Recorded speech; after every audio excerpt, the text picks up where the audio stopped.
This is a Guide Your Light network production, creating podcasts with purpose. Hello, I'm Maritza Barone. Welcome to the Things You Can't Unhear podcast. Has there ever been a moment in your life where you heard, read, or were told something that you simply could not unhear? Something that made you stop in your tracks and helped you to see the world differently in some way, a better way. On this podcast, we create those life-changing moments for you through interviews with some of the world's most profound people around the globe. We explore groundbreaking ideas in health and well-being. What we're really doing is getting to the root cause of your symptom. And often we find that is an emotional block that we have been carrying around in our body that's become almost crystallized and created a physical symptom. Relationships. And for women as well, when I talk about respect, it's called respecting yourself, which is don't overgive.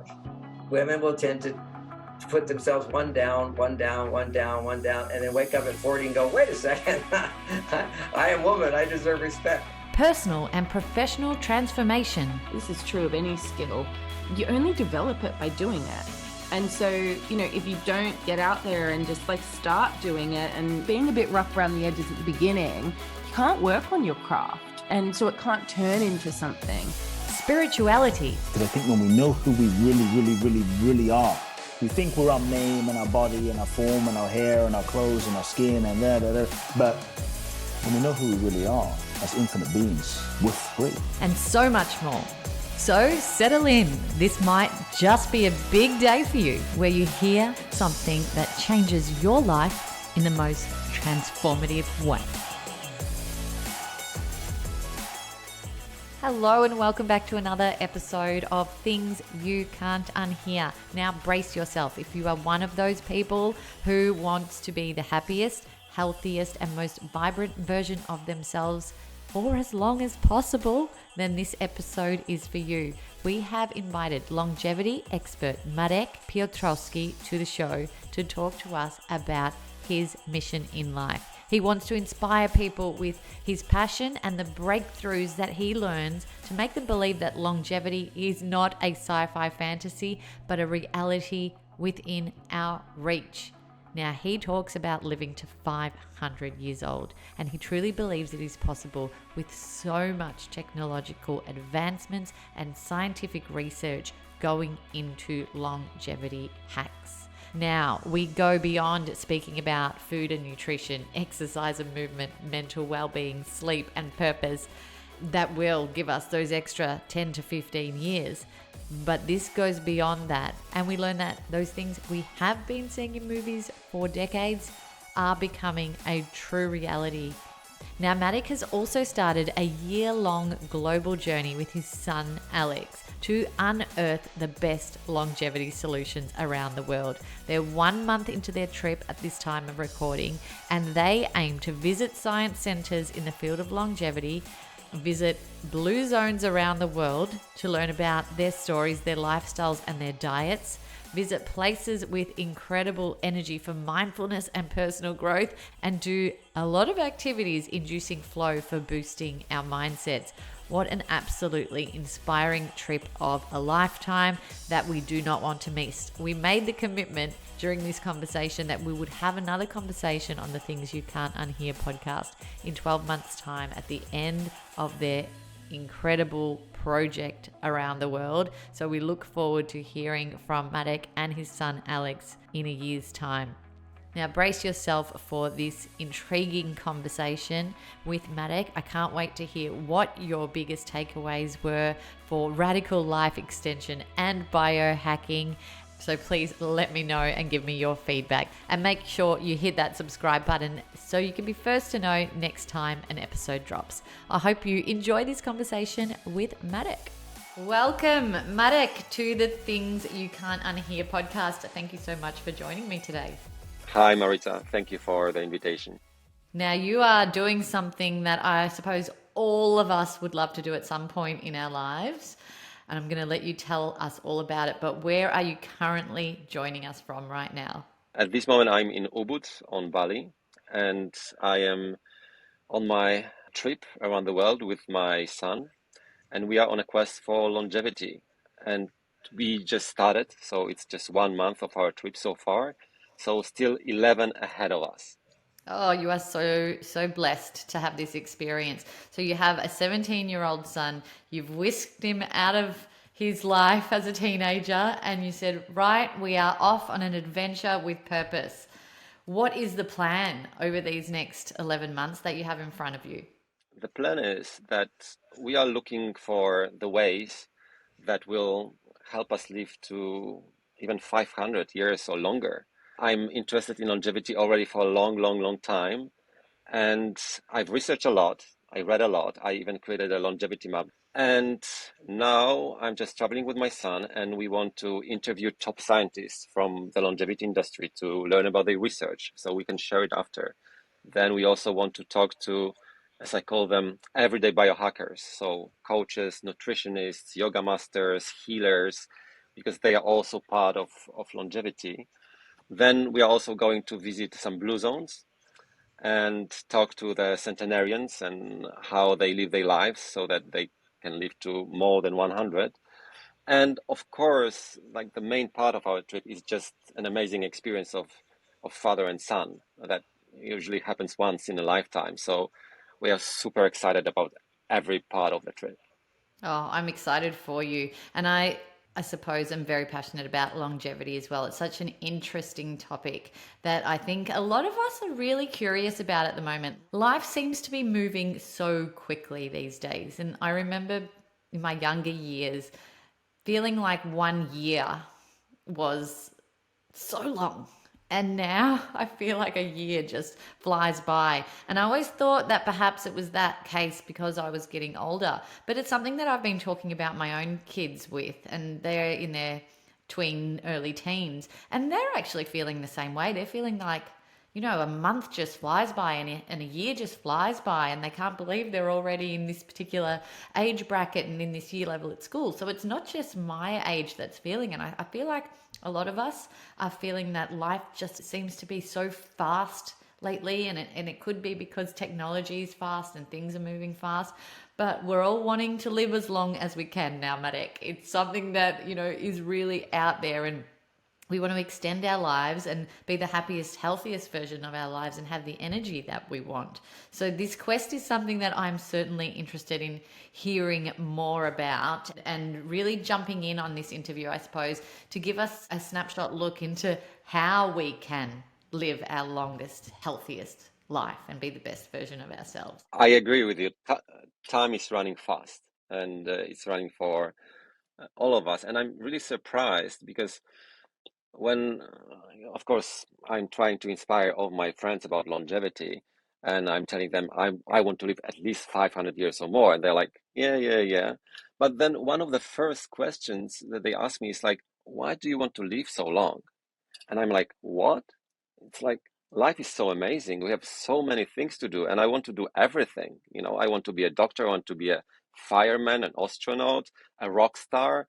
I want to do everything. So one lifetime is definitely not enough. So if the science is exponentially growing, and there is a chance that we will live, you know, tens and ultimately hundreds of years longer, then let's grab it, let's take it, and let's live it.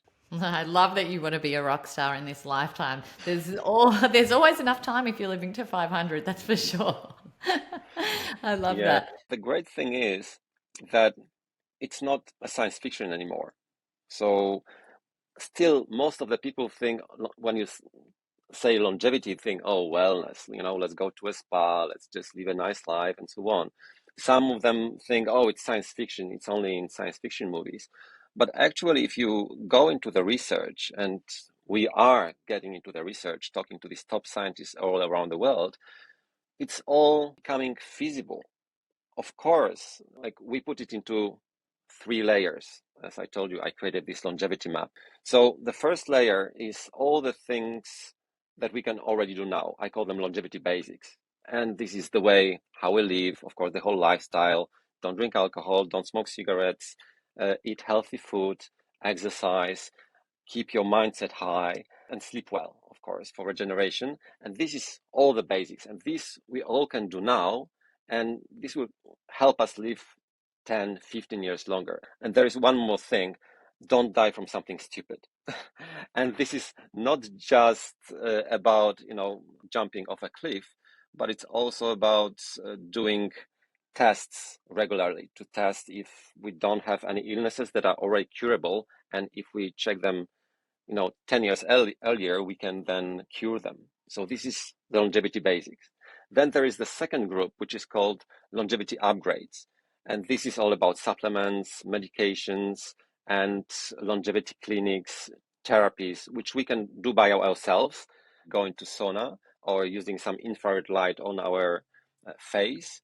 But this is also, advanced therapies that we can already start doing, like stem cell therapies or IVs, and so on and so on. So this is the second part, longevity upgrades. If you add to that technology, then it will prolong our lives by another 5 or 10 years.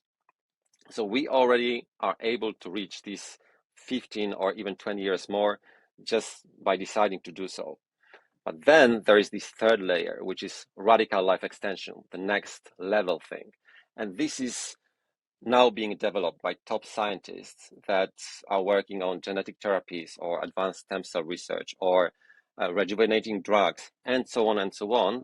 And of course, this will give us the biggest leap so that we can live 50 years longer, and then ultimately more and more and more and more.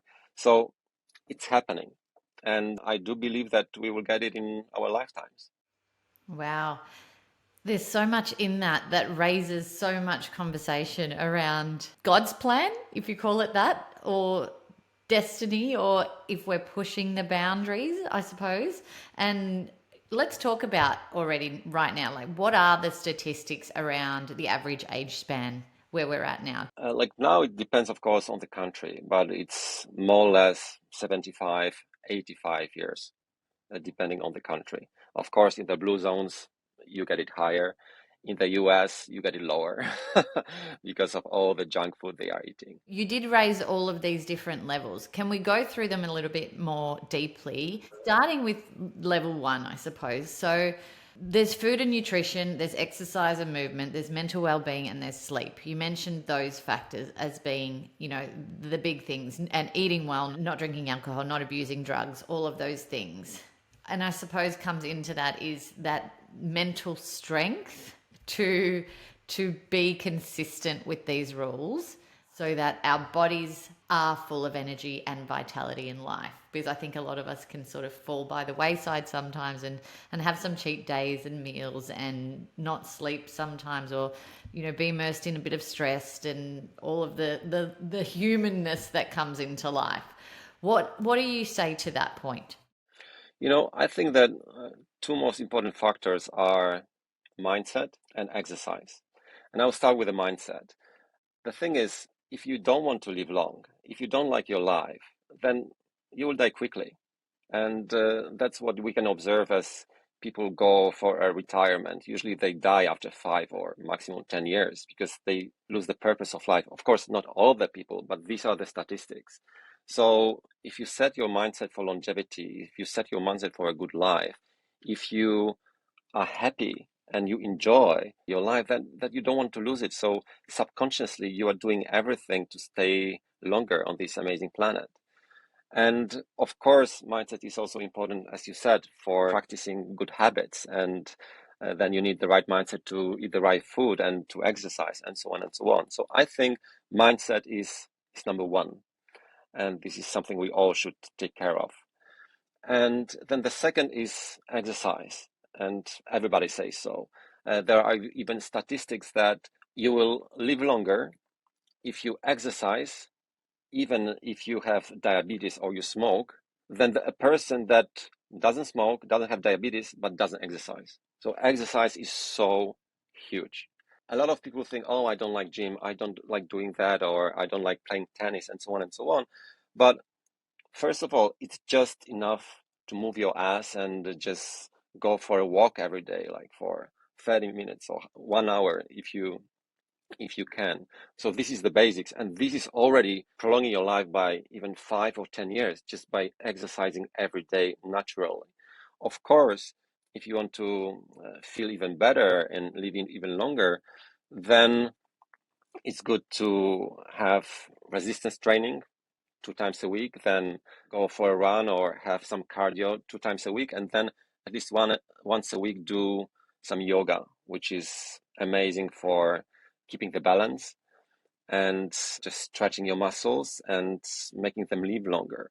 And this is very important because usually when we get older and our muscles get fragile, we often lose our balance. And when you are 60 or 70 and you break your hip, usually you die after half a year or one year because you just don't recover, and you also lose your will for living because you're not able to do these new things anymore. Keeping your balance is crucial. So these are two things, mindset and exercise. But in general, like all of the things that I mentioned are important. Of course, eating healthy, it's the basis. And it's not that you have to eat some very special diet. Just eat a lot of fiber, just eat a lot of veggies, and just don't eat junk food, don't drink alcohol, and you'll get through. So just take care of yourselves. One more thing that I'd like to add is that when we were interviewing these top scientists, when we started our quest at Longevity Summit in Dublin, part of the interviews I was leading. So I was asking the questions to the scientists, but then I was giving the floor to my son and he was interviewing them. And one of the questions he was asking was, what advice would you give me? Would you give to the younger generations? What we should do about our longevity? And most of the scientists were answering, just start thinking about longevity now, not until you're 30, 40, or 50. Start eating well, start exercising, start working on your mindset. Don't do too many drugs, don't drink alcohol. Just start doing it now, because longevity doesn't start when you're 40. Longevity starts when you are a baby. And even some were saying that it starts when you are still in the womb of your mother. It's depending on how she is eating or if she's exercising, how she's taking care of herself. So actually, the earlier we start, the better. And this is also one of the goals of our quest, to show people that this is multi-generational and that we all should start now. I suppose you're right. You get to 40 or what they call middle age, and you have that moment where it's like, okay, am I halfway through my life? Am I going to be doing the same things that I did in the first 40 years of my life, in the second 40 years of my life? And if so, how's that going to roll out for me going forward? And do I want to live a long and vibrant lifestyle? So I suppose your phase one there is you're taking us to about 89, 90. You're adding about 10 years onto our lives by doing that, which is awesome. And I believe my daughter Googled this last night, not knowing that we were having this chat today, but I think the longest living person is reported to have lived to 126 years old by memory, is what we searched on Google last night. So we want to get past the 90s, where you've just taken us, and into the good 100s. And you talked about the science, so let's move into that side of things. Is that super exciting? We're seeing so much technology come up in the world right now, we can't even keep up with it. It's moving so quickly. AI advancements, different platforms, different emerging trends that we can see and maybe interpret information differently, and hopefully find cures. So I'd love to hear about what you found on your quest in the scientific and technology worlds that can help us live to 100 and beyond. This is a broad topic, so we could talk about hours for it. So I will start with just a tiny part of technology, what we can already do now. At the beginning of this year, I thought I want to get Bruce Lee abs. So, I have these beautiful abs on my stomach. And I thought, okay, I will do everything. So I even bought Ozempic, this miraculous drug that people say is just helping you lose weight. But then I didn't have time for that because I was going skiing. I was very active and I knew that it would, lower my stamina. So I didn't take it straight away. And then I ordered a CGM. CGM is a continuous glucose monitor. So it's like a sticker with a little needle you put on your arm.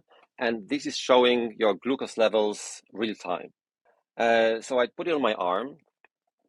And for me, this was the biggest life changer. It was like by seeing how your glucose levels are changing after what you eat, how you exercise, what's your lifestyle, is just letting you see everything and understand it. So straight away, I changed my diet. I stopped eating so many carbs, going for dim soups or going for pasta or going for pizza. Of course, I still have them, but maybe once a week. But then I know that if I want to have some carbs, then I need to have some vinegar before so that my sugar levels don't rise up so quickly. And then I keep my energy for more. And then you learn that the biggest threat to us is if we have these glucose spikes, because when we have a glucose spike, then we have very quickly energy, but then it dies off quickly.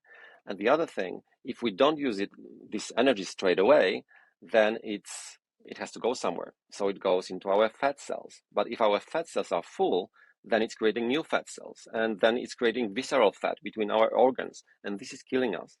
And this all you can observe. So when you eat something and you see a spike, then you know, okay, now I have to go for half an hour walk. And then you see that it's just getting stable and that it goes down. So you learn how to behave, what to eat, and so on and so on. And it's just enough to wear it for 2 weeks, and you already know it a lot.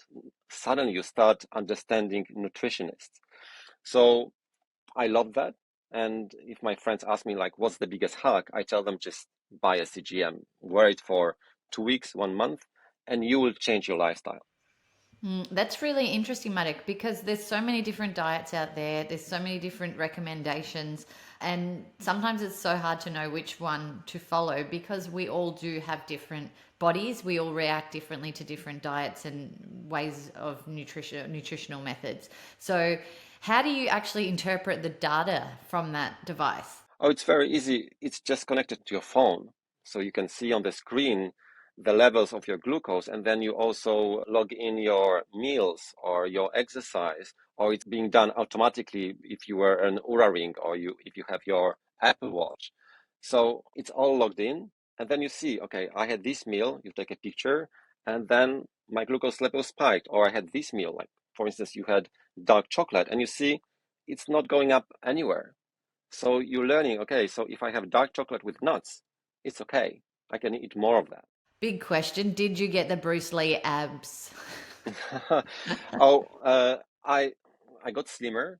I don't have the Bruce Lee abs yet. I think it's much more to that, but I'm working on it, and I hope that when I will start surfing every day when I'm on Bali or then Australia, then I will get the Bruce Lee abs. So keep your fingers crossed for me.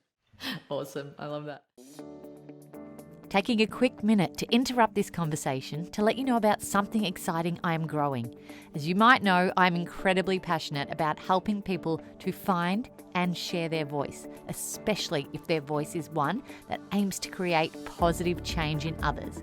And I've launched a podcast network with purpose. It's called the Guide Your Light Network that features podcasts and voices that inspire, educate, and transform listeners. And we have a library of podcasts that are part of our network that truly embody that mission, and we're looking for more.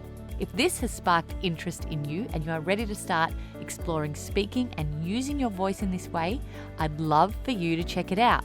Also, if you have something important to say and you don't know where to start to bring that to life, we can also help you to craft your authentic message through our Guide Your Light online sessions to help you get super clear on your intention, messaging, and structure needed to launch a podcast of your own that is authentically you. Just head over to guideyourlightnetwork.com. All right, so what other technologies are you seeing out there that are really standing out to you and perhaps we haven't heard yet, something that's really quite new and exciting? Okay, so because there's a lot of technology there that is available now, but let's jump to this next level thing. One of the first guests that we were interviewing at Longevity Summit Dublin was Liz Parrish. Liz Parrish is a CEO of BioViva. This is a company that is creating new genetic therapies, and this is just mind-blowing. So they are introducing different genetic therapies, and Liz Parrish is testing them on herself. So the first one she did was genetic therapy with a follistatin gene, and this is something that stops muscular dystrophy. So as we grow older, especially after 40, we are losing, I don't remember exactly how much, but like 1.7 or something like that percent of our muscle mass. And it's, we're losing more and more of that. So we get very fragile. And this genetic therapy is just stopping this muscular dystrophy, and it's even adding up some muscles. So we're gaining muscles and not losing them. So this is, for me, beyond amazing. Then the second therapy that she did was therapy that was lengthening our telomeres. And of course, as we know, the shortening telomeres is one of the hallmarks of aging, and it worked. But the third one that is especially interesting is called clothal genetic therapy. And this is called after some goddess that was protecting the city with her net.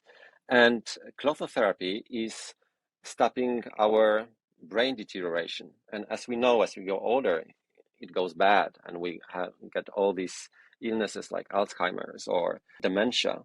So it's stopping the deterioration of our mind, and it even adds up on our IQ. So her IQ got, as if I remember well, 15 points up. And there is the fourth therapy that I remember is PGC1 alpha, which is activating our mitochondria, which are like power plants in our cells. All of these therapies for me are amazing, and they are just behind the corner. Of course, it will take at least 10 years until they need to get to human trials, then they have to be checked and approved. But the sooner we start taking care of our longevity and rejuvenating ourselves, the better.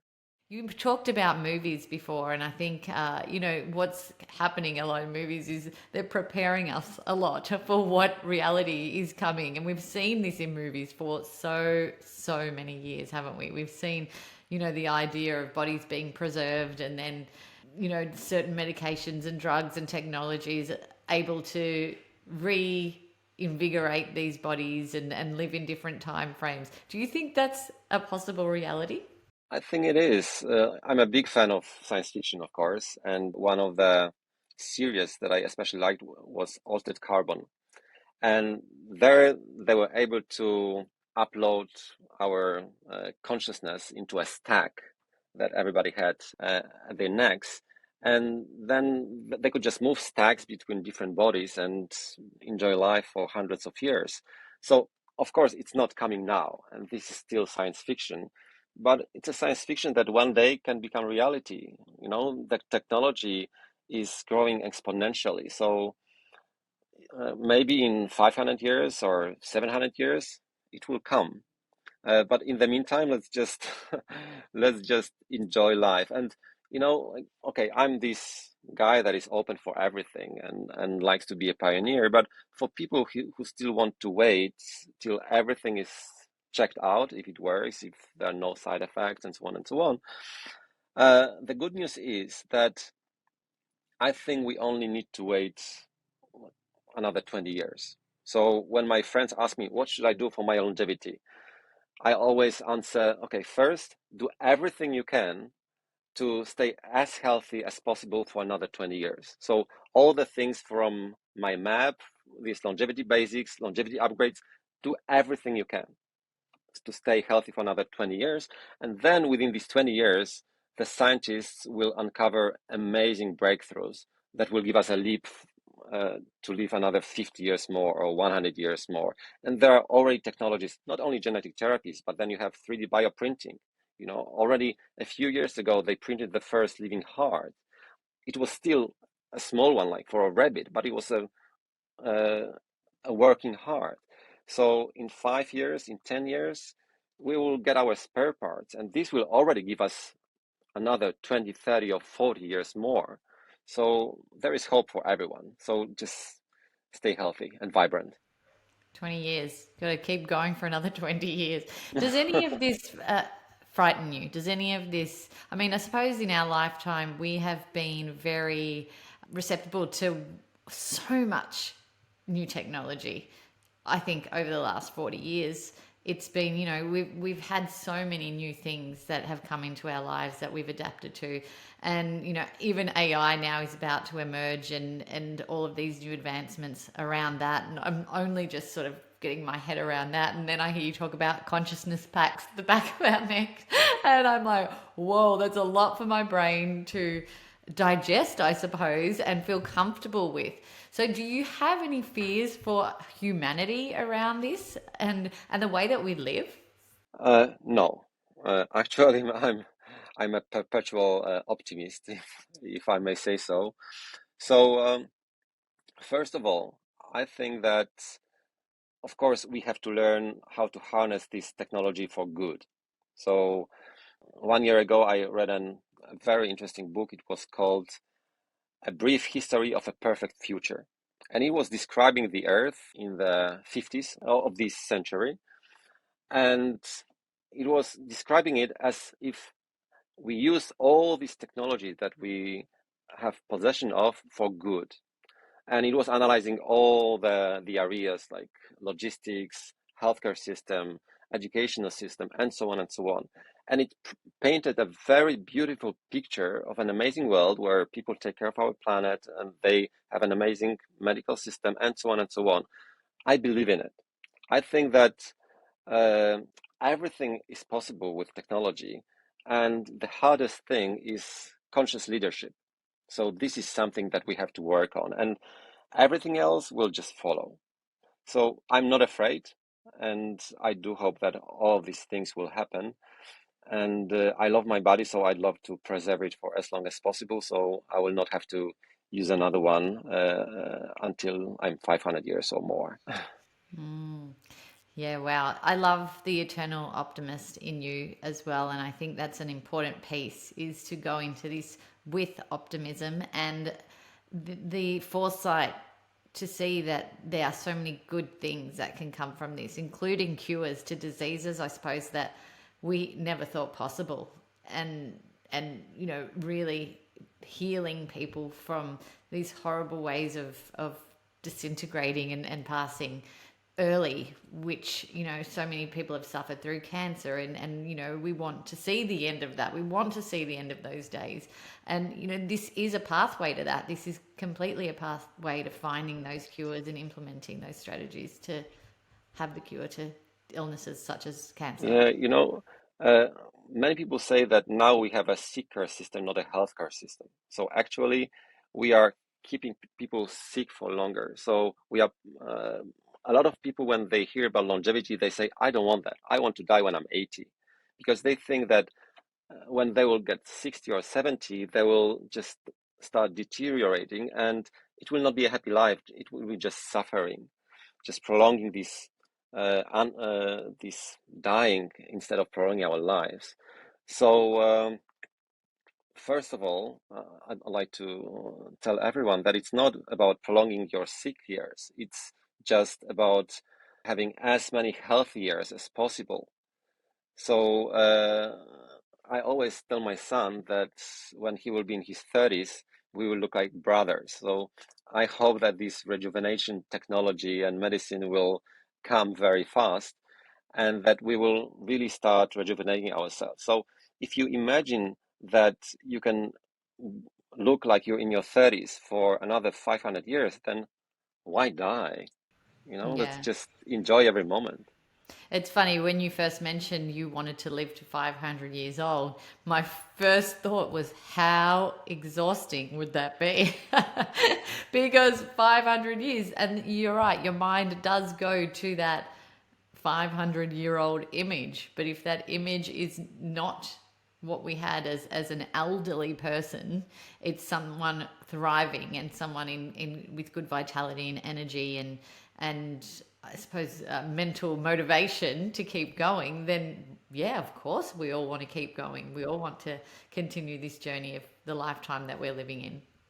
Yes, and we were asking these top scientists to wish us something for our trip. And one of the best wishes, it was again from Liz Parrish, and she wished us that this is just the first trip around the world out of many. So that we don't only have this one father-son trip around the world, but that we will have 50 or 80 of them. So I do hope that we will have plenty of these journeys now on this earth, and maybe in the future, who knows, maybe we'll go to the moon or more. So let's just be optimistic and just be happy with our lives that we have now. Exactly. So where are you planning to go with all of this quest that you're on? What is next for you post this amazing 12 months that you have ahead of you? What are you creating? So actually, I'm a marketeer, so I build brands. So I had my advertising agencies of like 60, 80 people for many, many years. Then I decided to rest a little bit, so I became a chief marketing officer at a robotics company. And I told them, okay, I can help you grow for 4 years, and then I'm switching to longevity because this is my mission. So in March, I started working at this robotics company only for 1 day a week, just to be in contact with the team and to run the company. And the rest of it I devoted to longevity. And this is also how I started this quest around the world. So I decided I have to build my own personal brand in longevity. So when I will be traveling around the world, I will get to know the whole industry and they will get to know me. So after I finish our quest, then I can go to the companies that I met, the entrepreneurs and the scientists, and say, I want to work with you. I want to help you grow. Your research is amazing. Let's give it to millions of people so they can hear about it and they can feel it. So I want to spread the message, and I want to inspire as many people as possible to live as long and healthy as possible. You know what, Marek? I would love to have you on again in 12 months' time at the end of your adventure with your son, your first adventure, and learn about what you had experienced in that 12 months and see the differences between when you left and when you came back. So I would love to do that. Of course, let's do that. And I'm also super interested how it will be with my son, because when we decided to go together on this trip around the world, at first it was just father-son trip. And then I told him, Alexander, we're going on a longevity quest. So we're going to learn about longevity, to get inspired and then to inspire other people. And he said, okay, let's do it. We will do something for the socials and so on. I will help you with it because he likes editing movies. But then I told him, Alexander, I think it was like 1 month before the quest began, we're going to make a documentary, like a big movie, and we need to take, top equipment with us, and then we will need our camera crew to visit us at some places in Dublin, in Tokyo, Bali, maybe Australia, and to get the best moments. And at first he was, Dad, I didn't sign up for that. Like, you are a longevity advocate, I'm not. And I asked him, okay, Alexander, do you take care of your health? Yes, I do. Do you take care of what you eat? Yes, I do. Are you exercising to keep your body strong? He says, yes, I do. So I say, you're a biohacker. Am I?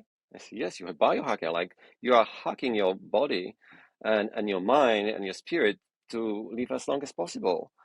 So if you're a biohacker and then you spread the message, you are a longevity advocate too.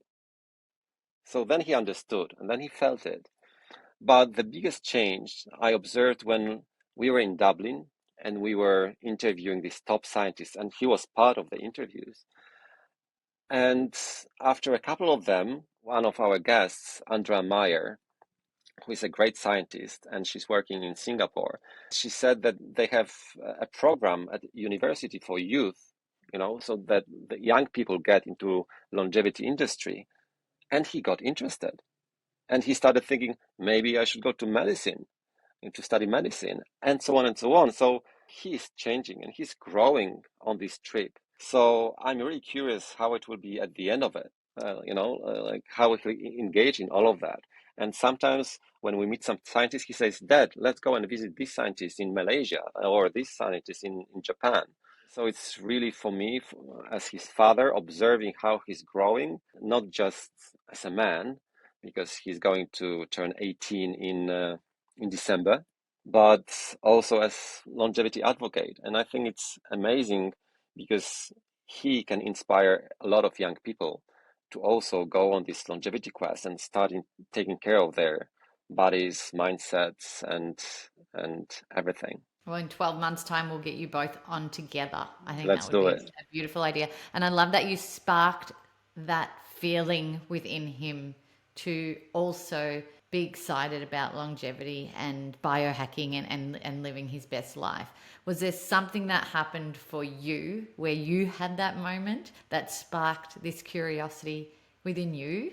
That's something that I suppose you couldn't unhear when longevity became such a interesting and an important part of your mission? Actually, I think it was 8 years ago. I was traveling a lot, looking for inspiration. What should be the next thing for me to do with my life? And I was in San Francisco, and I went to this amazing conference called Extreme Future Technologies and Forecasting. And it was about the technologies and breakthroughs that are going to change the world within the next 10, 20, 30 years. And for me, this was this wow moment, because in Europe, where I come from, we think what's going to be in 5 years. In Poland, where I was born, we think what was 10 years ago. And they were speaking about technologies that are going to change the world within the next 30 years. And these were amazing lectures. One was about asteroid mining. The second was about solar plants on the orbit. And then it was, of course, about cryonics and about longevity and about several other great topics. And then I told myself, hey, I don't want just to live. I don't want just to do a regular job. I want to change the world. And I want to be a part of something that is going to change it within the next 20, 30 years. I came from this conference with space exploration and longevity in my mind. But then I decided, okay, first longevity, just to make sure that I will live for these hundreds of years. And then I can go to space industry to fly to another galaxy. But first, I need to make sure that I will be still alive when we will start going to another galaxy. Oh, I absolutely adore that. And you know what? You are here to change lives. And even someone listening to this today might have had that spark ignited within them to start looking at things a little bit differently and going on their own quest to find more purpose and adventure and live as long as humanly possible in their body, in that body that we've been given. So thank you so much for sharing everything today. I feel like there's a lot of onward guidance that we can give people from here, which we'll include in the show notes and links to your pages so that they can follow your adventure and your Instagram profile with your son on the next 11 months of your journey. It's going to be absolutely life-changing for you, I'm sure, and for so many other people out there watching on. So congratulations on this quest. We're cheering you on from the sidelines, and we look forward to seeing where you end up. Thank you, Maritza, so much for inviting me and for a great conversation. I would just like to add one more thing. For me, everything has changed 5 years ago when I came to Bali, and I came on this retreat with Mind Valley for the self-growth. And at the beginning, I was shocked. People talking about their emotions, about their lives, about their parents, and so on. So I was going out of every lecture and every workshop. I was thinking, they are crazy. And I was very closed inside. I was an introvert. And then they told me, Marek, you have to fall in love with yourself. And I said, what? Fall in love with myself? Like, this is beyond crazy. And I was rejecting that. But then they somehow convinced me that loving yourself is crucial, because then you will, love the world and love other people. And then I made a decision, okay, next year I want to try to fall in love with myself. And then the whole change started. So then I went to California to do studies on flow. And then I did MDMA-induced therapy, which freed me up. And I started being happy every day. And then every day started to have a meaning. So I think that without this change, without this self-growth, I wouldn't be where I'm here now. I wouldn't be traveling around the world. I would just be doing my job. And so I can grow and I can learn about the world and then inspire others. You know what? Mind Valley has that special, unique power to help you look inside yourself. I talk about Mind Valley a lot on this podcast because I'm a huge fan of their work as well. And I love that that was one of the catalysts for you to find that huge purpose in your life and create change for others. I think that's a big thing that comes from their work as well, is you have this deep desire to help other people through what you're doing. And that's exactly what quest you're on, and it's beautiful. Yeah, that's what you're doing. So thank you very much again. Thank you again for being part of the show, and I look forward to seeing you again in 12 months' time. Thanks for listening to the show. What did you think? And what did you feel? Let us know by leaving me a message on the Things You Can't Unhear Instagram community page. And if you can, give us some ratings love on your favourite listening platform.